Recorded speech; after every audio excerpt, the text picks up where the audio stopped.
If you're about to start the installation of an Ikea kitchen and you have decided that you only want to watch one video, I suggest that you watch this one, because in this video I will list the exact order in which I install an Ikea kitchen most of the time. There can be small changes, but in general, this is the order I follow when I install an Ikea kitchen. So consider this video as a when-to and not a how-to video. But if you look at the description to this video, you will see that I have listed all the tasks in the right order as explained in this video in the description. And also I have made links to individual videos I have on this YouTube channel where you can see where I do some of those tasks. So you're not completely lost, but in general, it's just a list for you to follow when installing your kitchen. Before we start the installation, you need to sort the boxes and you need to make sure that your room is ready for the installation. I have a video showing how to actually sort the boxes so you get them in certain piles that is beneficial for the order of the installation. And I do not have a video that will tell you about the readiness of the room, but I do have a website and you can find that in the description as well, where I explain what you should do prior to installation. Let's get started. Step number 1 when you're installing the kitchen is that you measure your ceiling height and consult your layout plan to see if there's any restrictions in terms of the height.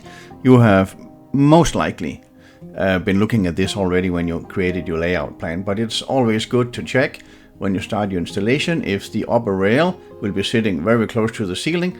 If your ceiling height is less than 94.5 inches and you got the high wall cabinets and high pantry cabinets. So start by checking this. Step number 2 is to assess the floor to see how horizontal it is. And you do that so you can determine at what height you want to put that lower level, because it's not always the 32 and 3/16. And that brings us to step number 3, because now you have determined where the lower level will sit and you mark that on the wall. Step number 4 is where you look at your layout plan and you mark on the wall where the cabinets are going. So basically, if you have a corner cabinet that's 47 inches wide, you measure 47 inches from the corner and so forth with all the other cabinets. And when that is done, you pick up your stud finder and you locate the studs in your stud wall, if you have a stud wall, so we know where to put the screws.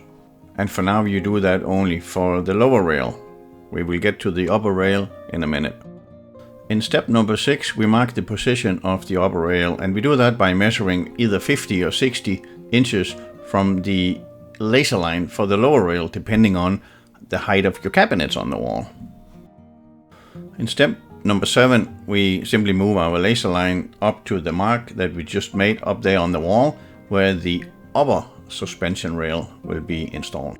And when that is done, we can start outlining where we are putting the upper cabinets, just as we did below. And also we can bring out the stud finder once again and locate the studs. They are sitting pretty much in the same position as the lower ones, but you want to mark them individually anyway, so you make sure that you can put that screw in the middle of that stud. Step number 10 is where things can become a little bit difficult, because you cannot just put up the rails by looking at your plan. You need to make some considerations if the rails or if the cabinets have to be lined up with the fridge or a pantry cabinet and things like that. And that's why you need to consider which rails to put up first. And I normally start with the upper rails. And when they are all up, I measure from the upper rail down to the lower rail, 50 or 60 inches. I know we did that already, but this is important that distance is accurate. Otherwise, if you have a pantry cabinet, it will not line up at the bottom with the base cabinet and at the top with the wall cabinet. So you measure that again, either 50 or 60, depending on the height of your wall cabinets. When all the rails has been installed, we can start assemble and hang some cabinets. I always start with the upper cabinets because I find that a lot easier, because then the base cabinets are not in the way when we get to the lights a little bit later in the installation.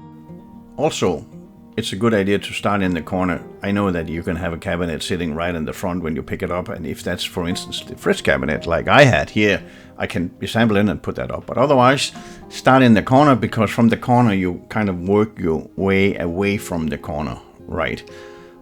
Also, at this point in time, you do not screw the cabinets together. You just let them hang loose on the rail, so we can give them the accurate position a bit later in the installation. But you will see that when we get to installing the lights, or when we get to run the wires for the lights, it's a lot easier that they are not attached to each other. In this kitchen I have one of those corner cabinets that is made from a 36-inch wide wall cabinet. So I have to attach some of those brackets that can hold the panel and kind of build that. And you need to do that now and not push that until you put up the panels, because that panel is sitting behind the cabinet sitting next to it. So it's important you do that now, and you have to go cut that panel so it has the same height as the cabinet. If you have any high cabinets in your layout plan, you can assemble and install those now, or you can do that later when you get to the base cabinets. Next step is to run the wires for the under cabinet lights if you have any of those in your layout plan. And I recommend you to do that now before you tie the cabinets together, because it is just so much more easy. You can swing out one cabinet at the time to run those wires. Now, with all the wall cabinets are hanging on the wall and you have run the wires for the under cabinet lights, you can start by screwing all those cabinets together. You do not want to screw them together where you will have a panel in between. There's not any of those in the picture here, except from the big panel at the fridge. But if you, for instance, have a panel on the side of a cabinet and there is a shorter cabinet sitting next to it, you don't want to put that panel in now, and you don't want to tie those cabinets together, because clearly a panel needs to go in between. Now that the cabinet has been tied together, you can install your under cabinet lights. And as I said earlier, it's so much easier to get under those cabinets and put on those lights when there's no base cabinets in the way. So put them all in, connect them to the power supply, and it might be you don't have power sitting in the cabinet for the lights yet, but you can still run an extension cord to the power supply and test that the lights are working. With all the upper cabinets and the lights in place, we can start assembly of the base cabinets, and that is pretty much straightforward. You just again start in the corner and then assemble all the base cabinets and hang them up on the wall. I always assemble the legs and put the base plate for the legs on the cabinet, but I don't put the legs on. I just hang them with those base plates in place. And when all the base cabinets has been hung on the wall, I do put on the outermost legs, those nearest to you, so I can adjust those legs and have the cabinet sitting nearly horizontal. There is one exception though, and that is if you have a corner cabinet, you need to put the leg sitting right in the corner on before you hang the cabinet. Otherwise, you cannot reach for it.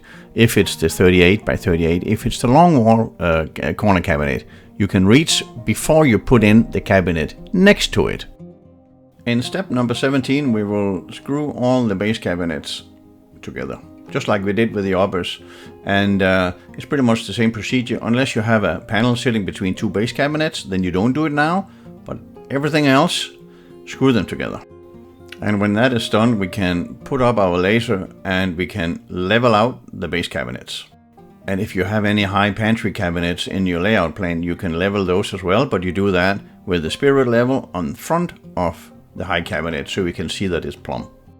Exactly in the same way as you see me doing it here with a wall cabinet. And for this, you probably need some shims so you can make sure that it's sitting absolutely plumb on the wall. Sometimes you need to take that little plastic thing off on the back of the cabinet if the wall is leaning back. If you have an island in your layout plan, now is a good time to assemble the cabinets and build the islands, but waiting a bit to put on the panels, because I always put on the panels on the wall cabinets before I take the big panels for the fridge and the island. And that is simply because I want to cut the big panels at the same time, and the big panel at the fridge cannot be cut and put in most of the time before we have put in the wall panels that are tying all the upper cabinets together as one big package, right? So you need all those in place before we can put on that big panel for the fridge, as it normally sits at the end of a long line of cabinets.